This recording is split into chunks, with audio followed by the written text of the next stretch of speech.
Hello, welcome to my YouTube tutorial. In this particular video, I shall be teaching you about the female basic pants, how to draft the female basic pants. The female basic pant fit closely to the model than the normal palazzo pant because of the shorter crotch extension. This shorter extension causes slight cupping under the box, as you can see from this diagram, creating a unique fit. This particular design is very versatile. Other derivatives can be gotten from it. To draft this particular pattern, you need about 2 yards of fabric. Then the measurement needed while taking this pattern is your vertical measurement and your horizontal measurement, as you can see on the screen. I shall be drafting on my system directly instead of using the normal pattern paper. It's still the same method. So we get started. First, you're going to introduce a side line. The side line is going to be the full length of the trousers.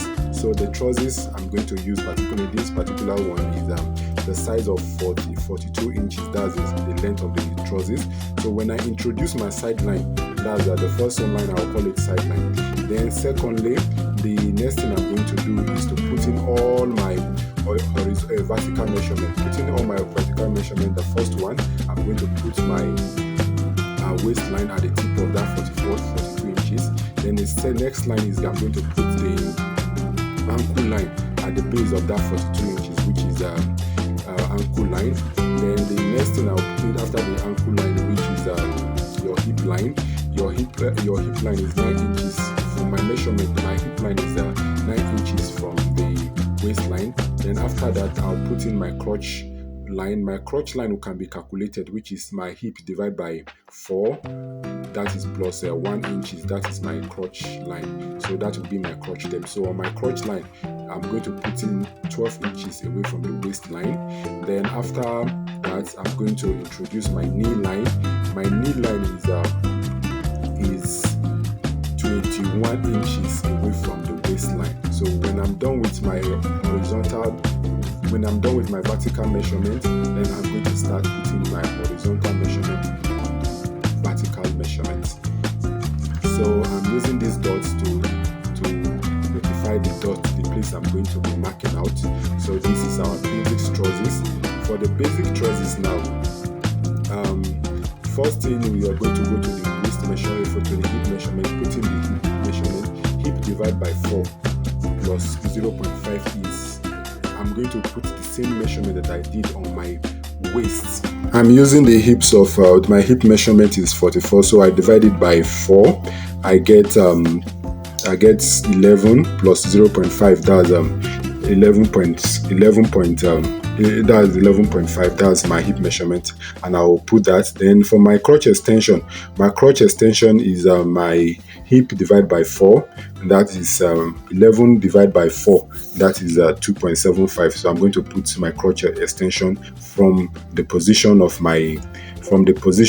you can see there. So the next thing is I'm going to draw a straight line, which is the midpoint between the crotch extension and the side line. So I'm going to draw a straight line from the waist down to the ankle. That straight line I'm using it as the guide, and as well, that's where I'm going to now. So I'll go to the ankle line and introduce the length of the ankle line, the length of the leg opening. My leg opening is 7 inches. So I'm marking both sides 3.5. Make sure that is at the center. I'm marking 3.5 at the center, so on each side of the line. Then I will go to my nail and pasting my knee measurement. My knee measurement, I'm going to add 2 inches to that of the ankle line, which is making it 9. I'm putting my knee measurement. Then from there, I'll put in my waist measurement. I'm going to mark it from the center front line. From what you have seen, I'm going to put my waist measurement. So next, what I'm going to do now is that I'm going to join all the old dots. So I'll be joining from like you've seen, from the crotch line to the ankle line, on the side line. Then on the knee line, you see that, look at where the way I put in my nail measurement. So I'm going to this time, and now I'm going to measure in my nail measurement. This is just one method. You can use the other method whereby you centralize the nail. I'm still going to show you two methods of how they construct for a front panel. So I've connected all my dots. Make sure that everything is curved using your curve rule. So make sure that it's curved using your curved rule. When you are done with this, I think this is a basic pattern. So for the basic pattern, the front is usually smaller than the back, because most of the ease and the most of the ease and is being added to the back. So when we're done with this, we'll go to the tip. We reduce it by ½ inch. We go to the other side of it, to the sideline. We increase it by ½ inch. Then we have to measure our thigh measurement. Make sure that the thigh is the accurate thigh measurement. Divide your thigh by 2. I'm using the thigh of 36. I'm using the thigh of 26, so I divide it by 2. That's 23. Then plus is. Then here I'm using thigh of it's going to be 13.5. So this is our front panel. Then when we're done with this is our first front panel, then the next thing I'm going to show you is how to construct the second panel. So generally I love to use this pattern because I discovered that this one, I like the silhouettes more than the other one that is generally used. So for this general one, so what you're going to do is just centralize the position of the nail measurement. So that's just what I did. I'm still using the same nail measurement, which is 9 inches. So when I centralize it, I'm going to redraft it here now. You can see, so you're going to see the silhouette, that there is difference in the silhouette. Like I said, I prefer the first one because after sewing you, I discovered that the first one used to be more appealing to the look, for looks. So this is it. You are going to curve. Make sure that there's no sharp edge. Then it's still the same thing you're doing. So at the end of the day, I'm going to match both silhouettes together so that you can see the difference. So for me, like, look at when I matched it, look at it. For me, I prefer the first one that I draft, so I hardly use the second one because of the silhouette. So we are going to continue using our first one, the first pattern that we draft. We're going to continue using the first pattern that we draft. So we are done with the front panel. Then next we'll go to the back panel. For the back panel, what we are going to do is that we will go to the side line, to the center front line. We are going to go in by 1 inch. So I'm going to go in by 1 inch at the center front line. Then if I go in by 1 inch, then I will go up. You will see I'm going in by 1 inch.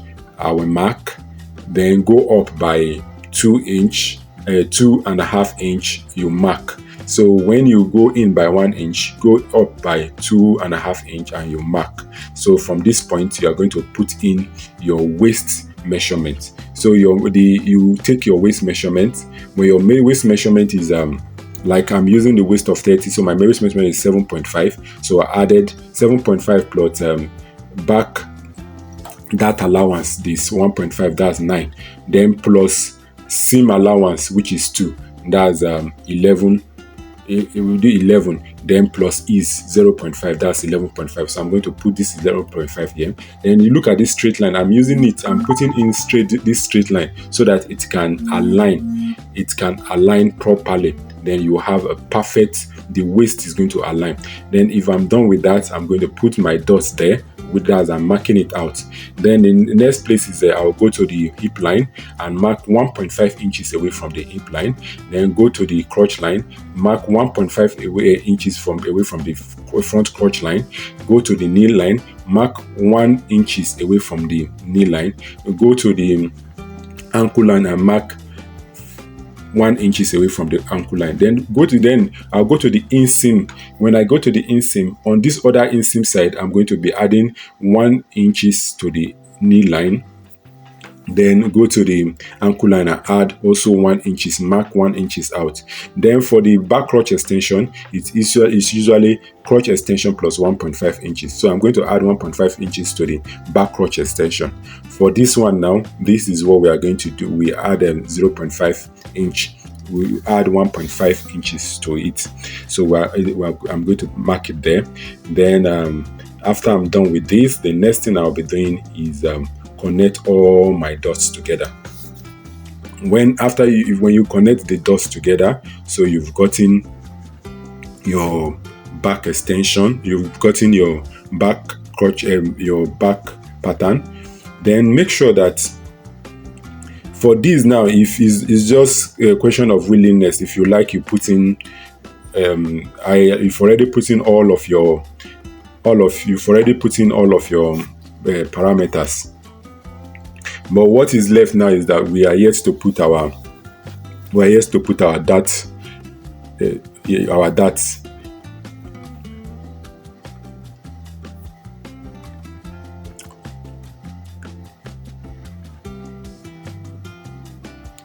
So we do this. So this is your back pattern. This particular, I'm going to be redoing this video because this one is just I'm not doing it on fabric. This is just on computer aided design. So when you're done with it, this is your front and this is your back. So you can, if you like, you are going to, okay, now you're going to be adding you're going to be adding your hem allowance, which is 2 or 3 inches away from the ankle line. So after then, if you like, also I like to put small seam allowance both at the waistline and at the hem allowance. So this is the end of it, and we're getting towards the end of it. Then you are going to put in your dart spacing. For your dart spacing for the front pattern, your front pattern is usually, the dart length is going to be 5 inches, while the back pattern, the dart length is 6 inches. Then the dark width of your front pattern is 1 inches from what you've done. Then the dark width for your back pattern is 1.5 inch. So like I said, I'm just putting X on this particular pattern. I'm not using this former silhouette.